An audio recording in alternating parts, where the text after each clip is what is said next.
ಹರೇ ಶ್ರೀನಿವಾಸ. ಮಾಘಪುರಾಣದ 8ನೇ ಅಧ್ಯಾಯ. ವಿದ್ಯಾಧರ ಮತ್ತು ವಿದ್ಯಾಧರೆ ಇವರ ಕಥೆ.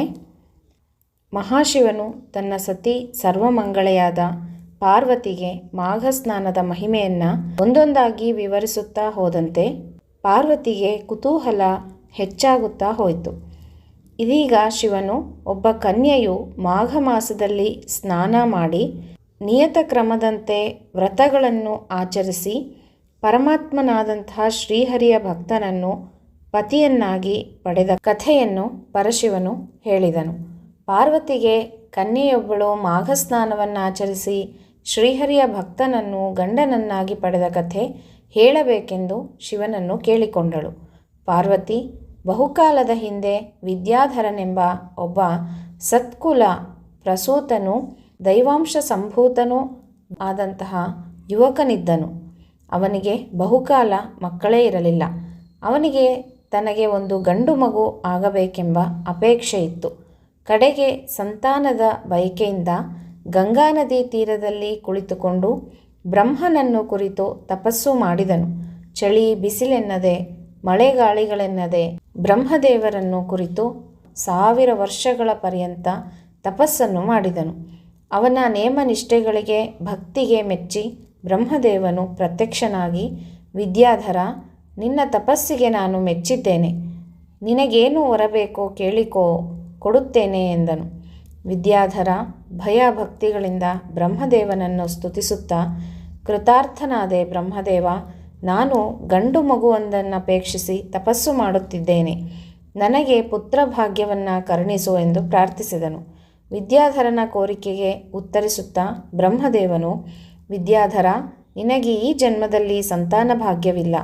ಆದರೆ ನೀನು ಇಷ್ಟು ಕಾಲ ಕಠಿಣ ತಪಸ್ಸನ್ನಾಚರಿಸಿರುವೆ. ಆದುದರಿಂದ ನಾನು ನಿನಗೆ ಒಂದು ವರವನ್ನು ಕೊಡುತ್ತೇನೆ. ಅದರ ಪ್ರಕಾರ ನಿನಗೆ ಒಂದು ಹೆಣ್ಣು ಮಗುವಾಗುತ್ತದೆ ಎಂದು ಹೇಳಿ ಅಂತರ್ಧಾನನಾದನು. ವಿದ್ಯಾಧರನು ಇದು ಬ್ರಹ್ಮದೇವರ ಪ್ರಸಾದ ಎಂದು ಸ್ವೀಕರಿಸಿ ಮನೆಗೆ ಬಂದನು. ಕಾಲಕ್ರಮದಲ್ಲಿ ವಿದ್ಯಾಧರನಿಗೆ ಒಬ್ಬಳು ಮಗಳು ಹುಟ್ಟಿದಳು. ಅವಳನ್ನು ವಿದ್ಯಾಧರೆ ಎಂದು ಕರೆಯಲಾಯಿತು. ವಿದ್ಯಾಧರೆ ಬೆಳೆದು ದೊಡ್ಡವಳಾದಳು. ಅವಳು ಅಪರೂಪ ಲಾವಣ್ಯವತಿ ಎಂದು ಹೆಸರಾದಳು. ಅವಳ ಮುಖ ದುಂಡಗೆ ಚಂದ್ರನಂತೆ ಇತ್ತು. ಅವಳ ಕಣ್ಣುಗಳು ವಿಶಾಲವಾಗಿದ್ದರಿಂದ ಅವಳ ಮುಖದ ಸೌಂದರ್ಯವನ್ನು ಹೆಚ್ಚಿಸುತ್ತಿದ್ದವು. ಅವಳು ನಕ್ಕರೆ ಬೆಳಕು ಚೆಲ್ಲಿದಂತಾಗುತ್ತಿತ್ತು. ಅವಳ ಶರೀರ ಕೋಮಲವಾಗಿತ್ತು. ಹೆಣ್ಣು ಹೆತ್ತವರ ಚಿಂತೆ ಏನೆಂದು ತಿಳಿದೇ ಇದೆಯಲ್ಲ. ವಿದ್ಯಾಧರನಿಗೆ ವಿದ್ಯಾವಂತಳು ರೂಪವಂತಳು ಆದ ತನ್ನ ಮಗಳಿಗೆ ಯೋಗ್ಯನಾದಂಥ ವರನನ್ನು ಹುಡುಕಿ ಅವಳಿಗೆ ಮದುವೆ ಮಾಡುವ ಆತುರವಾಯಿತು. ಆದರೆ ವಿದ್ಯಾಧರನಿಗೆ ಮಗಳಿಗೆ ಮದುವೆ ಮಾಡಿದರೂ ಅಳಿಯನನ್ನು ತನ್ನ ಮನೆಯಲ್ಲೇ ಮನೆ ಅಳಿಯನಂತೆ ಇಟ್ಟುಕೊಳ್ಳುವ ಅಭಿಲಾಷೆ ಇತ್ತು. ಅಂತಹ ಗಂಡು ಸಿಗಬೇಕಲ್ಲ. ಅಲ್ಲಿ ಇಲ್ಲಿ ಒಳ್ಳೆಯ ವರನಿಗಾಗಿ ಶೋಧಿಸುತ್ತಿದ್ದನು. ಇಂತಹ ಸಂದರ್ಭದಲ್ಲಿ ವಿದ್ಯಾಧರೆ ಒಬ್ಬ ಮಾಯಾವಿಯಾದಂಥ ರಾಕ್ಷಸನ ಕಣ್ಣಿಗೆ ಬಿದ್ದಳು. ಅದು ಹೇಗೆನ್ನುವೆಯಾ? ಆ ರಾಕ್ಷಸ ತನಗೆ ಬೇಕೆನಿಸಿದ ರೂಪವನ್ನು ಪಡೆದುಕೊಳ್ಳಬಲ್ಲ ಅಷ್ಟು ಒಂದು ಶಕ್ತಿಯನ್ನು ಸಂಪಾದಿಸಿಕೊಂಡಿದ್ದನು. ಮಾಯಾದೇವಿ ಅವನ ಕುಲದೇವತೆಯಾಗಿದ್ದಳು. ಅವಳ ವರಪ್ರಸಾದದಿಂದ ಅವನಿಗೆ ಎಲ್ಲ ವೇದಗಳು ಶಾಸ್ತ್ರಗಳು ತಿಳಿದಿದ್ದವು. ಮಾಯಾಯುದ್ಧ ಮಾಡುವುದರಲ್ಲೂ ಅವನು ಚತುರನಿದ್ದನು. ಯಾರಿಗೇ ಆಗಲಿ ಎಷ್ಟಿದ್ದರೆ ಸಾಕಾದೀತು, ತೃಪ್ತಿ ಎನ್ನುವುದು ಸುಲಭದಲ್ಲಿ ಸಿಕ್ಕೀತೆ. ಅಂತೆಯೇ ರಾಕ್ಷಸನಿಗೆ ತನ್ನ ತ್ರಿಶೂಲವನ್ನಿಟ್ಟುಕೊಳ್ಳುವ ಆಸೆಯಾಯಿತು. ಆಸೆಗೂ ಒಂದು ಮಿತಿ ಇರಬೇಕಷ್ಟೆ. ಆದರೆ ಆ ರಾಕ್ಷಸ ತ್ರಿಶೂಲಕ್ಕಾಗಿ ದ್ರೋಣ ಪರ್ವತದಲ್ಲಿ ನನ್ನನ್ನು ಕುರಿತು ತಪಸ್ಸು ಮಾಡತೊಡಗಿದನು. ಕಾಲಿನ ಹೆಬ್ಬೆರಳನ್ನು ಭೂಮಿಯ ಮೇಲೆ ಊರಿ ನಿಂತು ಏಕಾಗ್ರಚಿತ್ತನಾಗಿ ಆಕಾಶಕ್ಕೆ ಮುಖ ಮಾಡಿಕೊಂಡು ಕೈಗಳನ್ನು ಜೋಡಿಸಿ ತಪಸ್ಸು ಮಾಡಿದನು. ಪರ್ವತದ ತಪ್ಪಲಿನ ಬಿಲ್ವ ವೃಕ್ಷದ ಅಡಿಯಲ್ಲಿ ನಿಂತಿರುತ್ತಿದ್ದನು. ಅಲ್ಲಿ ಕಿನ್ನರ ಗಂಧರ್ವ ಅಪ್ಸರೆಯರು ವಿಹರಿಸುತ್ತಿದ್ದರಾದರೂ ರಾಕ್ಷಸನಿಗೆ ಅವರೆಡೆ ಮನಸ್ಸು ಹರಿಯಲಿಲ್ಲ. ಪಕ್ಷಿ ಪ್ರಾಣಿಗಳ ಕೂಗಿಗೂ ಅವನು ವಿಚಲಿತನಾಗಲಿಲ್ಲ. ಅವನ ಭಕ್ತಿಗೆ ತಪಸ್ಸಿಗೆ ಮೆಚ್ಚಿ, ನಾನು ಪ್ರತ್ಯಕ್ಷನಾಗಿ ನಿನಗೆ ಬೇಕಾದ ವರವನ್ನು ಕೇಳಿಕೋ, ಕೊಡುತ್ತೇನೆ ಎಂದೆನು. ರಾಕ್ಷಸನು ಥಟ್ಟನೆ, ಪರಮೇಶ್ವರ, ನನಗೆ ನಿನ್ನ ತ್ರಿಶೂಲ ಬೇಕು ಎಂದು ಕೇಳಿದನು. ಅನ್ಯ ಮಾರ್ಗವಿಲ್ಲದೆ ತ್ರಿಶೂಲವನ್ನು ಕೊಟ್ಟೆನಾದರೂ ಆ ತ್ರಿಶೂಲವು ನಿನ್ನ ಬಳಿ ಇರುವವರೆಗೂ ನಿನಗೆ ಅಪಜಯವಿಲ್ಲ. ಆದರೆ ಎಂದು ಅದು ನಿನ್ನ ಶತ್ರುಗಳ ಪಾಲಾಗುವುದೋ ಆಗ ನಿನಗೆ ಮರಣ ಬರುವುದು ಖಂಡಿತ ಎಂದು ಹೇಳಿದೆನು. ಆದರೆ ತನ್ನ ಕೈಗೆ ತ್ರಿಶೂಲ ಬಂದ ತಕ್ಷಣದಲ್ಲೇ ದುರಹಂಕಾರದಿಂದ ವರ್ತಿಸತೊಡಗಿದನು. ಬ್ರಹ್ಮಾಸುರನ ಕಥೆ ಕೇಳಿದ್ದೀಯಲ್ಲ, ಹಾಗೆಯೇ ಈತನು ಜಗದೀಶ್ವರ, ನನ್ನ ಬಳಿ ಇರುವುದು ಸಾಮಾನ್ಯವಾದ ಆಯುಧವಲ್ಲ, ನಿನ್ನ ತ್ರಿಶೂಲ ಅಂದ ಮೇಲೆ ನನ್ನನ್ನು ಯಾವ ಶತ್ರು ತಾನೇ ಜಯಿಸಲಾದೀತು? ಶತ್ರುಗಳು ಇದನ್ನು ಕಿತ್ತುಕೊಳ್ಳಲಾರರು, ಆದ್ದರಿಂದ ನನಗೆ ಮರಣವೇ ಇಲ್ಲ ಎಂದು ಕೂಗಾಡುತ್ತಾ ಹರ್ಷದಿಂದ ಹೊರಟು ಹೋದನು. ತ್ರಿಶೂಲಧಾರಿಯಾಗಿ 3 ಲೋಕಗಳನ್ನು ಬೆದರಿಸುತ್ತಾ ಆಳವಾದ ಸಮುದ್ರವೊಂದರ ಮಧ್ಯದಲ್ಲಿ ಒಂದು ಪಟ್ಟಣವನ್ನು ಕಟ್ಟಿಕೊಂಡು ನನಗೆ ಸಮಾನರಿಲ್ಲ ಎಂದು ಆಳತೊಡಗಿದನು. ಪಟ್ಟಣದ ಸುತ್ತಲೂ ಎತ್ತರವಾದ ಕೋಟೆ ಗೋಡೆಗಳನ್ನು ಕಟ್ಟಿಸಿಕೊಂಡನು. ಅವನ ನಗರವು ದೇವೇಂದ್ರನ ಅಮರಾವತಿಯಂತೆ ಕಂಗೊಳಿಸುತ್ತಿತ್ತು. ಹೀಗಿರುವಾಗ ಅವನಿಗೆ ತಾನು ವಿವಾಹವಾಗಬೇಕೆಂಬ ಅಪೇಕ್ಷೆ ಉಂಟಾಯಿತು. ತಾನು ಕೈ ಹಿಡಿಯುವ ಕನ್ಯೆಯು ಜಗದೇಕ ಸುಂದರಿಯಾಗಿರಬೇಕೆಂದು ಇಚ್ಛಿಸಿದನು. ಅಂತಹ ಕನ್ಯೆಗಾಗಿ 7 ಲೋಕಗಳಲ್ಲಿ ಹುಡುಕಾಡುತ್ತಿದ್ದನು. ದೇವಲೋಕದಲ್ಲಿ ಅವನ ಕಣ್ಣಿಗೆ ವಿದ್ಯಾಧರೆಯು ಕಾಣಿಸಿಕೊಂಡಳು. ಅವಳು ನೀರಿನ ಕೊಡ ಹಿಡಿದು ಬಳಕುತ್ತಾ ಬರುವುದನ್ನು ಕಂಡು ರಾಕ್ಷಸ ಒಂದು ಕ್ಷಣ ಮೈಮರೆತನು. ಅವನು ಹೇಗಿದ್ದರೂ ಕಾಮರೂಪಿಯಾಗಿದ್ದನಲ್ಲವೇ? ವಿದ್ಯಾಧರೆಯ ಸೌಂದರ್ಯಕ್ಕೆ ಅನುಗುಣವಾದ ರೂಪವಂತನಂತೆ ಅವಳ ಮುಂದೆ ಗೋಚರಿಸಿದನು. ವಿದ್ಯಾಧರೆಯನ್ನು ರಾಕ್ಷಸ ತನ್ನನ್ನು ವಿವಾಹವಾಗಬೇಕೆಂದು ಪರಿಪರಿಯಾಗಿ ಬೇಡಿಕೊಂಡನು. ಎಷ್ಟಾದರೂ ವಿದ್ಯಾಧರೆ ಹೆಣ್ಣಲ್ಲವೇ? ಸ್ತ್ರೀ ಸಹಜವಾದಂಥ ಲಜ್ಜೆಯಿಂದ, ಹೇ ಪುರುಷ, ನೀನಾರೋ ನಾನರಿಯೆ. ನಾನು ಅವಿವಾಹಿತೆಯಾದರೂ ಸ್ವತಂತ್ರಳಲ್ಲ, ತಂದೆಯ ಅಧೀನದಲ್ಲಿರುವವಳು. ಈ ವಿಷಯದಲ್ಲಿ ನೀನು ನನ್ನ ತಂದೆಯಾದಂಥ ವಿದ್ಯಾಧರನನ್ನು ಕಾಣು ಎಂದು ಹೇಳಿ ಅಲ್ಲಿಂದ ಬೇಗನೆ ಹೊರಟು ಹೋದಳು. ರಾಕ್ಷಸನು ಕೂಡಲೇ ವಿದ್ಯಾಧರನ ಬಳಿಗೆ ಬಂದು ತನ್ನ ಮನದ ಇಚ್ಛೆಯನ್ನು ತಿಳಿಸಿದನು. ವಿದ್ಯಾಧರ ರಾಕ್ಷಸನ ಮಾತುಗಳನ್ನು ಕಿವಿಗೆ ಹಾಕಿಕೊಳ್ಳಲಿಲ್ಲ. ಮಗಳನ್ನು ಕೊಡಲು ನಿರಾಕರಿಸಿಬಿಟ್ಟನು. ರಾಕ್ಷಸನಿಗೋ ಹೇಗಾದರೂ ಮಾಡಿ ಆ ಕನ್ಯೆಯನ್ನು ಹೊಂದಬೇಕೆಂಬ ಬಯಕೆ ಉಂಟಾಯಿತು. ಕಡೆಗೆ ಮೋಸದಿಂದಲಾದರೂ ರಾವಣ ಸೀತೆಯನ್ನು ಅಪಹರಿಸಿದಂತೆ ಅಪಹರಿಸಬೇಕೆಂದು ಕಾತುರವಾಯಿತು. ಒಂದು ದಿನ ವಿದ್ಯಾಧರೆ ನೀರಿಗಾಗಿ ಒಬ್ಬಳೇ ಕೊಡ ಹಿಡಿದು ಬರುತ್ತಿದ್ದುದನ್ನು ನೋಡಿದನು. ಯಾರೂ ಇಲ್ಲದ ಸಮಯದಲ್ಲಿ ಕಾದು ಅವಳನ್ನು ಬಲಾತ್ಕಾರದಿಂದ ಎತ್ತಿಕೊಂಡು ಹೋಗಿ ತನ್ನ ಮನೆಗೆ ತಂದನು. ಆದರೆ ಅವಳನ್ನು ಕೂಡಲೇ ವಿವಾಹವಾಗೆಂದು ಪೀಡಿಸಲಿಲ್ಲ. ಬ್ರಹ್ಮದೇವನಲ್ಲಿ ಹೋಗಿ ತನ್ನ ವಿವಾಹಕ್ಕಾಗಿ ಶುಭ ಮುಹೂರ್ತವನ್ನು ಇಟ್ಟುಕೊಡಲು ಪ್ರಾರ್ಥಿಸಿದನು. ಬ್ರಹ್ಮದೇವನು ರಾಕ್ಷಸನಿಗೆ, ನೀನು ಅವಳನ್ನು ಮದುವೆಯಾಗಲು 8 ತಿಂಗಳು ಕಾಯಬೇಕಾಗುವುದು, ನಂತರ ಒಳ್ಳೆಯ ಲಗ್ನದಲ್ಲಿ ಮದುವೆಯಾಗಬಹುದು ಎಂದು ತಿಳಿಸಲು ರಾಕ್ಷಸನು ಮನೆಗೆ ಬಂದು ವಿದ್ಯಾಧರೆಗೆ ಆ ಸಂಗತಿಯನ್ನು ಹೇಳಿ, ನಿನಗೆ ಇಲ್ಲಿ ಯಾವ ಚಿಂತೆಯೂ ಇರದಂತೆ ನೋಡಿಕೊಳ್ಳುತ್ತೇನೆ. ನಿನಗೆ ಏನು ಬೇಕು ಕೇಳು, ತಂದುಕೊಡುತ್ತೇನೆ. 8 ತಿಂಗಳ ನಂತರ ಮದುವೆಯಾಗೋಣ ಎಂದು ಸಮಾಧಾನಪಡಿಸಿದನು. ಆದರೆ ವಿದ್ಯಾಧರೆಯು ರಾಕ್ಷಸನ ಯಾವ ಮಾತುಗಳಿಗೂ ಸೊಪ್ಪು ಹಾಕಲಿಲ್ಲ. ತನ್ನ ಪಾಡಿಗೆ ತಾನಿದ್ದು ಬಿಟ್ಟಳು. ಆದರೂ ರಾಕ್ಷಸ ಬಿಡಬೇಕಲ್ಲ. ಅವಳಿಂದ ಆಶ್ವಾಸನೆ ಪಡೆಯಲು ಅವಳನ್ನು ಪರಿಪರಿಯಾಗಿ ಬೇಡಿದ. ಕಡೆಗೆ ವಿದ್ಯಾಧರೆ, ಅಯ್ಯ ಮಹನೀಯ, ನಾನೀಗ ಒಂದು ವ್ರತವನ್ನು ಆಚರಿಸುತ್ತಿದ್ದೇನೆ. ಅದೆಂದರೆ ಪ್ರತಿ ಸೋಮವಾರ ಸಾಯಂಕಾಲ ಶಿವಲಿಂಗ ಪೂಜೆ ಮಾಡುವ ವ್ರತ. ಇಲ್ಲಿ ಎಲ್ಲಿಯಾದರೂ ಶಿವಾಲಯವಿದೆಯಾ? ಮೊದಲು ಅದನ್ನು ನನಗೆ ತೋರಿಸು ಎಂದು ಕೇಳಿಕೊಂಡಳು. ರಾಕ್ಷಸ ಅವಳ ಅಭಿಲಾಷೆ ಈಡೇರಿಸಿದರೆ ತನಗೆ ಅವಳು ಒಲಿಯುವಳು ಎಂದು ಅವಳನ್ನು ಪಾತಾಳ ಲೋಕಕ್ಕೆ ಒಯ್ದು ಅಲ್ಲಿದ್ದ ಒಂದು ಈಶ್ವರ ದೇವಾಲಯವನ್ನು ತೋರಿಸಿದನು. ವಿದ್ಯಾಧರೆ ಪ್ರತಿ ಸೋಮವಾರ ಸಾಯಂಕಾಲ ತಪ್ಪದೆ ಈಶ್ವರನ ಗುಡಿಗೆ ಹೋಗಿ ಶಿವಪೂಜೆಯನ್ನು ಮಾಡುತ್ತಿದ್ದಳು. ಇದು ಕೆಲಕಾಲ ನಡೆಯಿತು. ಒಂದು ಸೋಮವಾರ ಆ ದೇವಾಲಯಕ್ಕೆ ತ್ರಿಲೋಕ ಸಂಚಾರಿಗಳು ಬ್ರಹ್ಮ ಮಾನಸ ಪುತ್ರರೂ ಆದಂಥ ನಾರದ ಮಹರ್ಷಿಗಳು ಬಂದರು.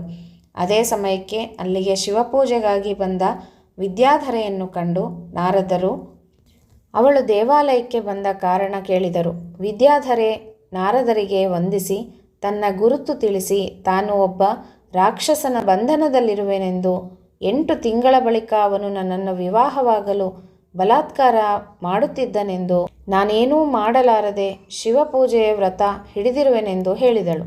ಎಲ್ಲವನ್ನೂ ತಮ್ಮ ದಿವ್ಯ ದೃಷ್ಟಿಗಳಿಂದ ತಿಳಿದ ನಾರದರು, ಅಮ್ಮ ವಿದ್ಯಾಧರೆ, ನೀನು ಯಾವ ಸಂಕಷ್ಟದಲ್ಲಿದ್ದೀಯೆಂದು ನಾನರಿತೆನು. ಅತ್ತ ನಿನ್ನ ತಂದೆಯು ನಿನ್ನನ್ನು ಕಾಣದೆ ಶೋಕಪಡುತ್ತಿರುವನು. ನೀನು ಶಿವಭಕ್ತಳು, ಚಿಂತಿಸಬೇಕಾಗಿಲ್ಲ. ನೀನು ಮದುವೆಯಾಗಬೇಕಾದವಳು. ನಿನ್ನ ಗಂಡನು ಸದ್ಗುಣಿಯೂ ಹರಿಭಕ್ತನೂ ಆಗಿರುತ್ತಾನೆ. ಅವನನ್ನು ಕೈ ಹಿಡಿಯಲು ನೀನು ಒಂದು ಕೆಲಸ ಮಾಡು. ಇದೋ ಈ ದೇವಾಲಯದ ಎದುರಿಗಿರುವ ಸರೋವರದಲ್ಲಿ ಸೂರ್ಯೋದಯವಾಗುತ್ತಿರುವಂತೆಯೇ ಸ್ನಾನ ಮಾಡು. ಅದು ಇನ್ನು 15 ದಿನಗಳಲ್ಲಿ ಪ್ರಾಪ್ತವಾಗುವ ಮಾಘ ಮಾಸದಲ್ಲಿ. ಈ ಸ್ನಾನ ಮಾಡಿ ಬಳಿಕ ಮಹಾವಿಷ್ಣುವನ್ನು ಭಕ್ತಿಯಿಂದ ಗಂಧ ಪುಷ್ಪಗಳು ಧೂಪ ದೀಪಗಳಿಂದ ಪೂಜಿಸಿ ನಮಸ್ಕರಿಸು. ಮಾಘ ಮಾಸದ ಒಡೆಯನಾದಂಥ ಮಹಾವಿಷ್ಣುವು ನಿನ್ನ ಅಭಿಲಾಷೆಯನ್ನು ಈಡೇರಿಸುವನು. ಮಾಘ ಸ್ನಾನದ ಮಹಿಮೆಯೇ ಆಗಿದೆ. ಮಾಘ ಮಾಸದಲ್ಲಿ ಸೂರ್ಯೋದಯ ಕಾಲದಲ್ಲಿ ಸ್ನಾನ ಮಾಡುವವರು ಪಾಪಮುಕ್ತರಾಗಿ ಶ್ರೀಹರಿಯ ಸಾನ್ನಿಧ್ಯ ಪಡೆಯುವರು. ಸೂರ್ಯನು ಮಕರ ರಾಶಿಯಲ್ಲಿರುವಾಗ ಈ ಸ್ನಾನವನ್ನು ಮಾಡು. ನಿನ್ನ ಬಯಕೆ ಈಡೇರುವುದು. ಮಾಘ ಸ್ನಾನದ ಫಲ ಒಂದೆರಡಲ್ಲ. ಧನಾಕಾಂಕ್ಷಿಯಾದವನು ಧನವನ್ನು, ಕನ್ಯಾರ್ಥಿಯಾದವನು ಕನ್ಯೆಯನ್ನು, ಪತಿಗಾಗಿ ಬೇಡುವವರು ಪತಿಯನ್ನು, ಜ್ಞಾನ ಪಿಪಾಸುಗಳು ಜ್ಞಾನವನ್ನು, ಮಕ್ಕಳಿಗಾಗಿ ಹಂಬಲಿಸುವವರು ಮಕ್ಕಳನ್ನು, ಮೋಕ್ಷ ಬಯಸುವವರು ಮೋಕ್ಷವನ್ನು, ಸದ್ಗತಿಯನ್ನು ಪಡೆಯುವರು. ಇದು ಸತ್ಯ ಎಂದು ಧೈರ್ಯವನ್ನು ಹೇಳಿ ಅಲ್ಲಿಂದ ಬೀಳ್ಕೊಂಡರು. ವಿದ್ಯಾಧರೆ ನಾರದರ ಆದೇಶದಂತೆ ಮಾಘ ಸ್ನಾನವನ್ನು ಕೈಗೊಳ್ಳಲು ಮಾಘ ಮಾಸದ ನಿರೀಕ್ಷಣೆಯಲ್ಲಿ ತೊಡಗಿದಳು. ಪುಷ್ಯಮಾಸ ಕಳೆದು ಮಾಘ ಮಾಸ ಪ್ರಾರಂಭವಾಯಿತು. ವಿದ್ಯಾಧರೆ ಸೂರ್ಯೋದಯ ಕಾಲದಲ್ಲಿ ಈಶ್ವರ ದೇವಾಲಯದ ಎದುರಿಗಿದ್ದ ಸರೋವರದಲ್ಲಿ ನಿರ್ಮಲ ಸ್ನಾನ ಮಾಡಿ ಮಹಾವಿಷ್ಣುವನ್ನು ಭಕ್ತಿಯಿಂದ ಪುಷ್ಪಾದಿಗಳಿಂದ ಪೂಜಿಸಿದಳು. ನಾರದರು ವಿದ್ಯಾಧರೆಯಿಂದ ಬೀಳ್ಕೊಂಡು ಇಡೀ ಭೂಲೋಕವನ್ನು ಸಂಚರಿಸುತ್ತಾ ಸೌರಾಷ್ಟ್ರ ದೇಶಕ್ಕೆ ಬಂದರು. ಆ ದೇಶದ ಅಧಿಪತಿಯೇ ಹರಿದ್ರಥ, ಹರಿಯ ಭಕ್ತ. ಅವನ ಬಾಯಲ್ಲಿ ಸದಾ ಹರಿನಾಮವಿರುತ್ತಿತ್ತು. ಹರಿಯ ಹೊರತು ಜಗತ್ತಿನಲ್ಲಿ ಬೇರಾವ ವಸ್ತು ಇಲ್ಲ ಎಂದು ಭಾವಿಸಿದ್ದ ಹರಿದ್ರಥನಿಗೆ ಜಗತ್ತಿನ ಸಕಲ ಜೀವರಾಶಿಗಳು, ಬಂಧು ಬಾಂಧವರು, ಪಶು ಪಕ್ಷಿಗಳು ಶ್ರೀಹರಿಗೆ ಸಮಾನರಾಗಿದ್ದರು. ಕುಳಿತಾಗ, ನಿಂತಾಗ, ನಡೆದಾಗ, ಊಟ ಮಾಡುವಾಗ, ಕೆಲಸ ಮಾಡುವಾಗ ಯಾವಾಗಲೂ ಹರಿದ್ರಥನು ಹರಿನಾಮವನ್ನು ಜಪಿಸುತ್ತಿದ್ದನು. ನಾರದರು ಹರಿದ್ರಥನ ಅರಮನೆಗೆ ಬಂದಾಗ ಹರಿದ್ರಥ ಹಿಗ್ಗಿ ಹೋದನು.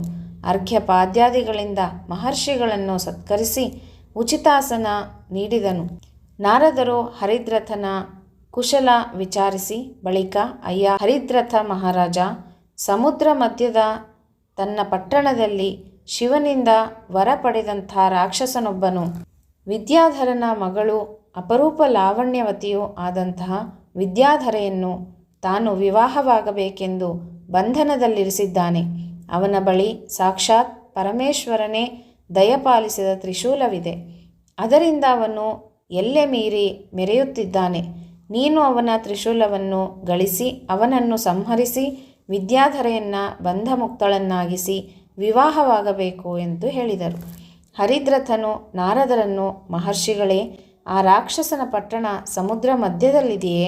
ಅಲ್ಲಿಗೆ ಹೋಗುವುದಾದರೂ ಹೇಗೆ ಎಂದು ಕೇಳಿದನು. ನಾರದರು, ಹರಿದ್ರಥ, ಚಿಂತಿಸಬೇಡ. ನೀನು ಸಮುದ್ರದ ಬಳಿಗೆ ಹೋಗು.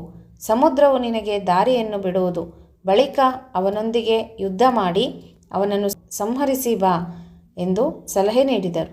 ಹರಿದ್ರಥ ನಾರದರ ಮಾತಿಗೆ ಇಲ್ಲವೆನ್ನದೆ ಕ್ಷಿಪ್ರದಲ್ಲಿ ಸಮುದ್ರದ ಬಳಿ ಹೋದನು. ಹರಿದ್ರಥ ರಾಜನನ್ನು ನೋಡಿದ ಸಮುದ್ರ ಇಬ್ಬಾಗವಾಗಿ ಅವನಿಗೆ ದಾರಿ ಮಾಡಿಕೊಟ್ಟಿತು. ಸುಲಭವಾಗಿ ಹರಿದ್ರಥ ರಾಕ್ಷಸನ ಪಟ್ಟಣವನ್ನು ಹೊಕ್ಕನು. ಆದರೆ ಆಗ ಅಲ್ಲಿ ರಾಕ್ಷಸ ಇರದೆ ಲಗ್ನ ಕಟ್ಟಿಸಲು ಬ್ರಹ್ಮದೇವನು ವಾಸವಾಗಿದ್ದಂತಹ ಸ್ವರ್ಗಲೋಕಕ್ಕೆ ಹೋಗಿದ್ದನು. ಹಾಗೆ ಹೋಗುವಾಗ ಶಿವಪ್ರಸಾದಿತ ತ್ರಿಶೂಲವನ್ನು ಅರಮನೆಯ ಶಸ್ತ್ರಾಗಾರದಲ್ಲಿ ಬಿಟ್ಟು ಹೋಗಿದ್ದನು. ಹರಿದ್ರಥನು ಆ ತ್ರಿಶೂಲವನ್ನು ವಶಪಡಿಸಿಕೊಂಡು ರಾಕ್ಷಸನ ಬರವನ್ನೇ ಕಾಯುತ್ತಾ ಇದ್ದನು. ಬ್ರಹ್ಮದೇವನಿಂದ ಉತ್ತರ ಪಡೆದು ಹಿಂದಿರುಗಿದ ರಾಕ್ಷಸ ತನ್ನ ಪಟ್ಟಣದಲ್ಲಿ ಅತಿಕ್ರಮ ಪ್ರವೇಶ ಮಾಡಿದ್ದಂಥ ಹರಿದ್ರಥನನ್ನು, ಅವನ ಕೈಯಲ್ಲಿದ್ದ ಶಿವದತ್ತವಾದಂಥ ತ್ರಿಶೂಲವನ್ನು ನೋಡಿ ಭಯಚಕಿತನಾದನು.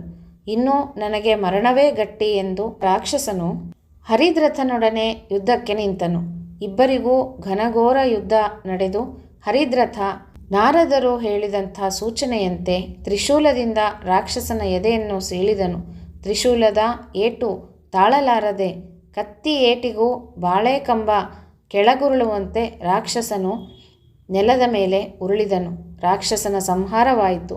ಹರಿದ್ರಥ ಅರಮನೆಯಲ್ಲಿ ವಿದ್ಯಾಧರೆಯನ್ನು ಕಂಡು ಸಂತಸ ಹೊಂದಿದನು. ಅವಳನ್ನು ವಿವಾಹವಾಗುವ ತನ್ನ ಬಯಕೆಯನ್ನು ತಿಳಿಸಿ ವಿದ್ಯಾಧರನ ಬಳಿಗೆ ಕರೆತಂದನು. ವಿದ್ಯಾಧರೆಯನ್ನು ಶಾಸ್ತ್ರ ವಿಧಿಗಳಿಗನುಸಾರವಾಗಿ ಬಂಧು ಬಾಂಧವರ ಸಮ್ಮುಖದಲ್ಲಿ ಸ್ವೀಕರಿಸಿ ಅವಳ ಸಮೇತ ತನ್ನ ದೇಶಕ್ಕೆ ಬಂದು ಸೇರಿದನು. ಮುಂದೆ ಇಬ್ಬರು ಹರಿಪೂಜಾ ನಿರತರಾಗಿ ಮಾಘ ಮಾಸದಲ್ಲಿ ಪವಿತ್ರ ಸ್ನಾನ ಮಾಡಿ ಮಹಾವಿಷ್ಣುವಿನ ಆರಾಧನೆ ಮಾಡುತ್ತಾ ಇಹಲೋಕದ ಎಲ್ಲ ಸುಖಗಳನ್ನು ಅನುಭವಿಸಿ ಕಡೆಗೆ ಅಂತ್ಯದಲ್ಲಿ ವೈಕುಂಠವನ್ನು ಸೇರಿದರು. ಪಾರ್ವತಿ, ಮಾಘ ಸ್ನಾನದ ಫಲವನ್ನು ಕಂಡೆಯ? ಮಾಘ ಮಾಸದಲ್ಲಿ ಪವಿತ್ರ ಸ್ನಾನ ಮಾಡಿ ಶ್ರೀಹರಿಯನ್ನು ಧ್ಯಾನಿಸುತ್ತಾ ಪೂಜೆ ಮಾಡುವವನು ವಿಷ್ಣು ಲೋಕವನ್ನು ಸೇರುವನು. ಅವನಿಗೆ ಯಾವ ಪುನರ್ಜನ್ಮವೂ ಇರುವುದಿಲ್ಲ. ಆದರೆ ಮಾಘ ಸ್ನಾನವನ್ನು ಉಪೇಕ್ಷಿಸುವವರು ಜೀವನ ಪರ್ಯಂತ ತೊಳಲಾಡಿ ಕಡೆಗೆ ನರಕಲೋಕವನ್ನು ಸೇರಿ ಪಡಬಾರದಂಥ ಪಾಡುಪಡುವರು. ಮಾಘ ಸ್ನಾನದಂತೆ ಮಾಘ ಮಾಸದ ಈ ಚರಿತ್ರೆಯೂ ದಿವ್ಯವೂ ಭಕ್ತಜನೋದ್ಧಾರವೂ ಆಗಿದೆ. ಇದನ್ನು ಓದಿದವರಾಗಲಿ ಕೇಳಿದವರಾಗಲಿ ಪಾಪಗಳಿಂದ ದೂರವಾಗುವರು ಎಂದು ಶಂಕರನ ಮಾತುಗಳನ್ನು ಕೇಳಿ ಪಾರ್ವತಿ ಪ್ರಸನ್ನವದನಳಾದಳು. ಇತಿ ಶ್ರೀ ಮಾಘಪುರಾಣ 8ನೇ ಅಧ್ಯಾಯ ಸಂಪೂರ್ಣವಾಗಿದೆ. ಶ್ರೀಕೃಷ್ಣಾರ್ಪಣಮಸ್ತು.